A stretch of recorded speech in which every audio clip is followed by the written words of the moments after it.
Assalamualaikum warahmatullahi wabarakatuh. Di sini saya akan membacakan resum tentang perkembangan emosi, sosial, dan spiritual peserta didik, yaitu ada di dalam modul 4 KB3. Yang pertama, saya akan menjelaskan tentang pengertian emosi, sosial, dan spiritual. Emosi adalah perasaan yang ada dalam diri individu sendiri, bisa berupa dengan perasaan senang, sedih, suka, tidak suka, baik dan buruk. Fungsi emosi terhadap perkembangan anak yaitu merupakan bentuk komunikasi dan berperan dalam mempengaruhi kepribadian dan penyesuaian diri dengan lingkungan sekitarnya. Sedangkan perkembangan sosial adalah area yang mencakup perasaan dan mengacu pada perilaku dan respon individu terhadap lingkungan mereka dengan individu lain. Sedangkan spiritual yaitu cita rasa totalitas kedalaman pribadi manusia. Pijakan utama perkembangan spiritual, pendidikan berbasis spiritual adalah Al-Quran dan hadis. Selanjutnya yaitu tentang karakteristik perkembangan emosi, sosial, dan spiritual. Proses terjadinya emosi melalui 5 tahapan, yaitu ilicitos adalah dorongan berupa situasi dan peristiwa.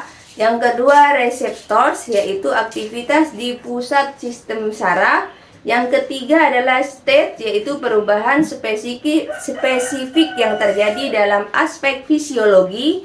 Yang keempat adalah expression, yaitu terjadinya perubahan pada daerah yang diamati. Yang kelima adalah experience, yaitu persepsi dan interpretasi individu pada kondisi emosionalnya.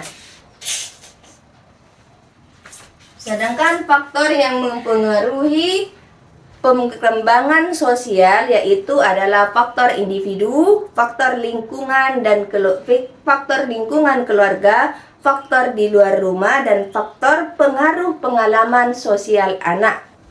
Yang ketiga yaitu faktor yang mempengaruhi perkembangan spiritual yaitu lingkungan keluarga, lingkungan sekolah, lingkungan pergaulan, lingkungan masyarakat, dan lingkungan genetis dan pengaruh sifat-sifat bawaan dari lahir. Sedangkan faktor yang mempengaruhi peserta didik tentang perkembangan emosi, sosial, dan spiritual yaitu ada 3. Sama dengan yang lain, pengaruhnya adalah pengaruh keadaan individu sendiri, pengaruh konflik-konflik dalam proses perkembangan, dan pengaruh faktor lingkungan. Faktor lingkungan ini adalah faktor yang paling berpengaruh. Jadi keluarga dan sekolah harus berperan dalam perkembangan emosi, sosial, dan spiritual anak. Yang kelima adalah implementasi dalam pembelajaran PAI adalah bagaimana cara guru memberikan solusi kepada perkembangan emosi, sosial, dan spiritual anak, yaitu masa remaja merupakan masa di mana emosi mudah sekali berubah-ubah karena adanya perubahan hormon di dalam tubuhnya. Jadi kita sebagai guru harus bisa mencari solusinya, yaitu pertama, guru dan orang tua tidak boleh membuat jarak sosial dengan peserta didik. Kita harus bisa merangkul anak itu agar tidak ada kesenjangan sosial di antara kita. Yang kedua, guru dan harus bisa terampil mengobservasi karakter emosi perilaku sosial anak. Yang ketiga, guru dan orang tua harus memiliki kemampuan dan keterampilan dalam merekam, mencatat, dan membuat prediksi tentang perbuatan apa yang dialami oleh peserta didik. Strategi yang bisa membuat peserta didik memperoleh tingkah laku impersonal yang efektif yaitu 1.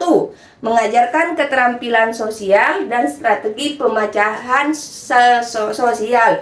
Yang kedua, menggunakan strategi pembelajaran kooperatif.